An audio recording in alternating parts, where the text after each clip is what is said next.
नमस्कार।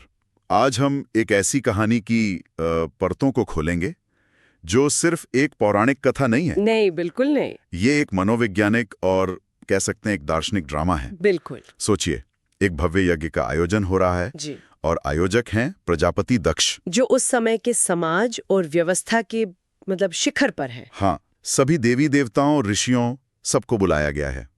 लेकिन इस इतने बड़े आयोजन से दक्ष की अपनी ही सबसे छोटी बेटी और उसके पति को जानबूझकर दूर रखा गया है। और ये कोई आम पति पत्नी भी नहीं है जी। बेटी है सती, जिन्हें आदि शक्ति का अवतार माना जाता है और पति हैं महादेव, शिव, जो हर नियम और हर व्यवस्था से परे हैं। तो ये कहानी सिर्फ एक पारिवारिक झगड़े की नहीं है। नहीं, ये कहानी है अहंकार और प्रेम की, व्यवस्था और वैराग्य की, अपमान की और आत्म बलिदान की, और इसके जो परिणाम हुए उससे तो पूरा ब्रह्मांड हिल गया। हाँ बिल्कुल।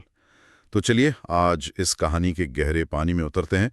हम सिर्फ ये नहीं देखेंगे कि क्या हुआ, बल्कि ये समझने की कोशिश करेंगे कि क्यों हुआ, कैसे एक पिता का अहंकार, एक बेटी का प्रेम और एक देवता का दुख, ये सब मिलकर विनाश और फिर एक नए सृजन का कारण बने। बिल्कुल। तो कहानी की जड़ में है दक्ष का शिव के प्रति गहरा विरोध।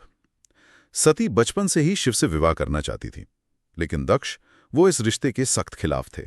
आखिर एक पिता को अपनी बेटी के प्रेम से इतनी नफरत क्यों थी? ये सिर्फ व्यक्तिगत मामला था या कुछ और भी था? देखिए, सतह पर तो कुछ व्यक्तिगत कारण दिखते हैं। एक तो पुरानी बात थी कि शिव ने दक्ष के पिता यानी ब्रह्मा का एक सिर काट दिया था। और हाल ही में एक और घटना हुई थी जिसने आग में घी का काम किया। ब्रह्मा की एक सभा में जब दक्ष पहुंचे तो शिव को छोड़कर सभी उनके सम्मान में खड़े हो गए। अच्छा। और दक्ष जो प्रजापति थे, मतलब प्रजा के शासक, इस बात को वो अपना घोर अपमान समझ बैठे। मतलब ये एक तरह से अहंकार की लड़ाई थी। मैं इतना बड़ा शासक और ये जटाधारी मेरे सम्मान में खड़ा तक नहीं हुआ। हाँ, अहंकार तो था ही, लेकिन ये टकराव उससे भी कहीं गहरा है। दक्ष के लिए शिव सिर्फ एक असभ्य योगी नहीं थे। तो क्या थे? वो उस हर चीज का प्रतीक थे जो दक्ष के बनाए समाज के खिलाफ थी। दक्ष का समाज नियमों पर चलता है, परंपराओं पर, दिखावे पर। हाँ। उनके लिए यज्ञ का हर नियम, हर मंत्र जरूरी है। और शिव इन सब से परे हैं। वो प्रकृति की तरह हैं, जंगली, अप्रत्याशित और किसी नियम में नहीं बंधते। अच्छा। दक्ष को यही बात खतरनाक लगती थी। ये व्यवस्था का वैराग्य से टकराव था। और इसी टकराव में, जहां तक मुझे याद है, नंदी का वो श्राप भी तो आता है। हाँ, बिल्कुल। जब दक्ष ने शिव का अपमान किया तो शिव के वाहन नंदी ने उन्हें श्राप दिया था कि उनका चेहरा जल्दी एक जानवर जैसा हो सकता है। आपने बिल्कुल सही नस पकड़ी है। नंदी का श्राप असल में दक्ष के पाखंड पर एक टिप्पणी थी। कैसे? दक्ष खुद को सबसे सभ्य मान रहे थे और शिव को जानवर जैसा असभ्य। श्राप ने बस इसी बात को उजागर कर दिया कि तुम्हारा यही अहंकार तुम्हें जानवर बना देगा। ये एक तरह से कह सकते हैं कि आने वाले न्याय की नींव रख रहा था। और इन सब राजनीतिक और दार्शनिक टकरावों के बीच सती फंसी हुई थी। बिल्कुल। उन्होंने तो बस प्रेम किया था और उसे पाने के लिए कठोर तपस्या की। और उनकी तपस्या इतनी तीव्र थी कि शिव को मानना ही पड़ा और ब्रह्मा के कहने पर दक्ष को भी झुकना पड़ा। हाँ, लेकिन मन से नहीं। नहीं, बिल्कुल नहीं। और शादी के मंडप में ही वो दरार और गहरी हो गई। बिल्कुल। कहते हैं कि जैसे ही सती और शिव ने अग्नि के फेरे लिए, दक्ष के अंदर कुछ जलकर राख हो गया। उनका अहंकार हार गया था और उन्होंने उसी पल बदला लेने की ठान ली। हाँ, और उस बदले का मंच बना उनका वो भव्य यज्ञ। और इस यज्ञ में उन्होंने शिव और सती को छोड़कर सबको बुलाया। ये कोई भूल नहीं थी। नहीं, ये एक जानबूझकर किया गया सार्वजनिक अपमान था। जब सती को पता चला तो जाहिर है उनका दिल टूट गया। शिव ने उन्हें समझाने की बहुत कोशिश की। उन्होंने सती से कहा भी, प्रजापति की मेरे प्रति घृणा ने तुम्हारे लिए उनके प्रेम को जला दिया है। उनके लिए तुम अब उनकी बेटी नहीं, सिर्फ मेरी पत्नी हो। शिव जानते थे कि बिना बुलाए जाने पर क्या होगा। उन्होंने चेतावनी भी दी थी, है ना? हाँ, उन्होंने चेतावनी दी कि एक अवांछित व्यक्ति की मौजूदगी से ऐसी नकारात्मक ऊर्जा पैदा होती है जो पूरे यज्ञ को ही अपवित्र कर सकती है। लेकिन सती का मन नहीं माना। शायद उनके अंदर एक बेटी की उम्मीद जिंदा थी कि कि पिता का दिल पिघल जाएगा। हाँ, शायद उन्हें लगा कि कोई गलतफहमी हुई होगी। वो अपने पिता से बात करने, इस अन्याय को खत्म करने की एक आस लेकर कंथल पहुंच गईं। और वहां पहुंचकर उनकी सारी उम्मीदें टूट गईं।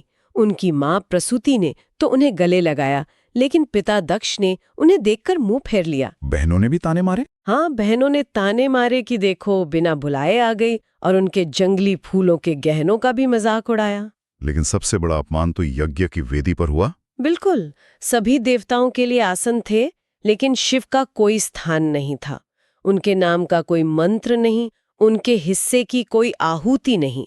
ऐसा था जैसे शिव का अस्तित्व ही मिटा दिया गया हो। बिल्कुल। और यहाँ पर ब्रह्मा और विष्णु भी मौजूद थे, लेकिन वो चुप रहे। ऐसा क्यों? क्या वो इस अपमान से सहमत थे? ये एक बहुत गहरा सवाल है।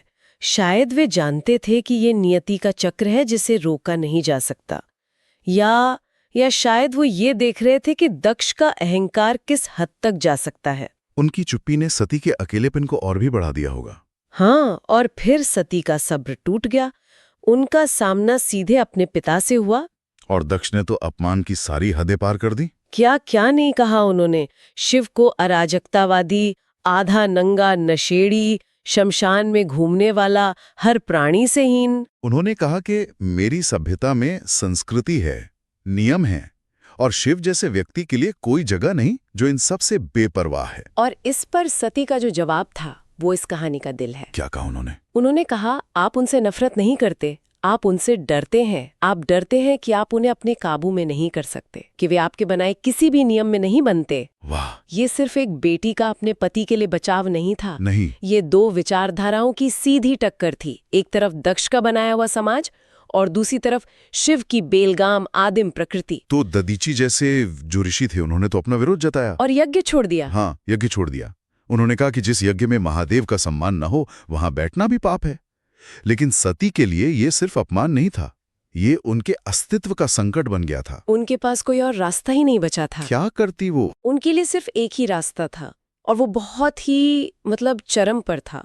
सती को एहसास हुआ कि ये शरीर जो उन्हें दक्ष से मिला है, यही उनके पति के अपमान का कारण है। उन्होंने कहा, ये शरीर एक श्राप है, मुझे इस पहचान को नष्ट करना होगा, तभी मैं वास्तव में उनसे दोबारा मिल सकती हूँ। और फिर उन्होंने वो बात कही जिसने पूरे यज्ञ का उद्देश्य ही बदल दिया। हाँ, उन्होंने कहा, आपके यज्ञ में मेरे स्वामी के लिए कोई भेंट नहीं है, इसलिए मैं खुद को भेंट करती हूँ। ये बहुत ही शक्तिशाली बात है। वो खुद ही शिव की आहुति बन गई। हाँ, और उसी पल उन्होंने खुद को आदि शक्ति के रूप में प्रकट किया। उनकी आंखों में आग थी, उनकी आवाज में ऐसी ऊर्जा थी कि सब कांप उठे। उन्होंने दक्ष को याद भी दिलाया था ना? याद दिलाया कि आपने ही मेरा आह्वान किया था, और मैंने चेतावनी दी थी कि जिस दिन आप मेरा अपमान करेंगे मैं आपको त्याग दूंगी। और ये कहकर वो यज्ञ की पवित्र अग्नि में समा गई। सती के जलते ही प्रकृति में उथल पुथल मच गई। आसमान काला हो गया, हवा चीखने लगी। यज्ञ की आग बुझ गई, और हजारों मील दूर कैलाश पर ध्यान में बैठे शिव की आंखें खुल गईं। उनका वो शांत रूप अब नहीं था। वो दुख और क्रोध का ऐसा संगम था जिसकी कल्पना भी नहीं की जा सकती। शिव ने गुस्से में अपने सिर से बालों की एक लट तोड़ी और उसे पर्वत पर पटक दिया। और उससे क्या हुआ? उस टक्कर से पर्वत के 2 टुकड़े हो गए, और उसमें से एक भयानक प्राणी का जन्म हुआ, वीरभद्र। उसकी 3 आंखें थीं, 1000 भुजाएं थीं, और वो शिव के क्रोध का साकार रूप था। और शिव ने उसे सिर्फ एक आज्ञा दी। सिर्फ एक आज्ञा, जाओ और दक्ष की यज्ञ को टुकड़े टुकड़े कर दो। और फिर जो हुआ वो प्रलय से कम नहीं था। वीरभद्र और उसकी सेना, जिन्हें गण कहते हैं, वो यज्ञ स्थल पर टूट पड़े। ये सिर्फ लड़ाई नहीं थी, ये व्यवस्था का विध्वंस था। उन्होंने यज्ञ की वेदी को तोड़ दिया, आहुतियों को अपवित्र कर दिया, देवताओं को घायल किया, ऋषियों को खदेड़ दिया। ऐसा लग रहा था मानो प्रकृति की सारी जंगली ताकतें उस सुनियोजित यज्ञ पर झपट पड़ी हों। हालत इतनी बिगड़ गई कि दक्ष ने विष्णु से मदद की गुहार लगाई। उन्होंने कहा कि आप अपना सुदर्शन चक्र इस्तेमाल कीजिए। हाँ, यहाँ एक बड़ा सवाल उठता है। विष्णु तो ब्रह्मांड के पालक हैं, व्यवस्था बनाए रखना उनका काम है, तो उन्होंने शिव के क्रोध को, इस विनाश को रोका क्यों नहीं? ये बहुत अहम सवाल है। विष्णु ने वीरभद्र को क्यों नहीं रोका? क्योंकि विष्णु जानते थे कि ये सिर्फ शिव का गुस्सा नहीं है, ये धर्म का उल्लंघन करने का नतीजा है। अच्छा। दक्ष ने शिव का नहीं, बल्कि ब्रह्मांड के एक मौलिक सिद्धांत का अपमान किया था। वीरभद्र उस अपमान की प्राकृतिक प्रतिक्रिया थी, एक तरह का कॉस्मिक बैलेंसिंग एक्ट। तो उसे रोकना धर्म के पहिए में दखल देना होता। बिल्कुल। विष्णु ने कहा भी, वीरभद्र स्वयं शिव की ऊर्जा है, वो मेरे चक्र जितना ही शक्तिशाली है। अगर वे दोनों टकरा गए तो ये सृष्टि ही नष्ट हो जाएगी। और इससे पहले कि कोई कुछ और समझ पाता, वीरभद्र ने दक्ष का सिर धड़ से अलग कर दिया और उसे उसी यज्ञ की आग में फेंक दिया जिसमें सती जली थी। जरा सोचिए इस पर। एक पिता जिसने अपनी ही बेटी को अपमानित करके मरने पर मजबूर कर दिया, अब उसी यज्ञ की आग में उसका अपना सिर जल रहा है। ये कर्म का एक भयानक चक्र है। बिल्कुल। अब देवताओं को चिंता हुई कि अधूरा यज्ञ तीनों लोकों के लिए विनाशकारी हो सकता है। तो वे सब शिव को शांत करने कैलाश गए। हाँ, ब्रह्मा और विष्णु के नेतृत्व में। शिव का क्रोध शांत तो हुआ, लेकिन उन्होंने शर्त रखी कि यज्ञ पूरा होना चाहिए। पर एक समस्या थी, दक्ष का सिर तो जलकर राख हो चुका था। तो फिर एक मेंढे यानी नर भेड़ का सिर काटकर दक्ष के धड़ पर लगाया गया। और इस तरह नंदी का श्राप सच हुआ। हाँ, जिसने शिव को जानवर कहा था, वो खुद एक जानवर के सिर के साथ फिर से जिंदा हुआ। यज्ञ तो पूरा हो गया, लेकिन कहानी अभी खत्म नहीं हुई थी। नहीं, शिव का दुख अभी बाकी था। हाँ, अब तक तो क्रोध का अध्याय था, अब शोक का अध्याय शुरू होता है। शिव यज्ञ स्थल पर पहुंचे और अपनी पत्नी सती के जले हुए शरीर को उठाया। और फिर उन्होंने जो किया, उसने एक बार फिर ब्रह्मांड को विनाश के कगार पर खड़ा कर दिया। वो सती के मृत शरीर को अपने कंधे पर उठाकर नाचने लगे। लेकिन ये कोई साधारण नृत्य नहीं था, ये रुद्र तांडव था, विनाश का नृत्य।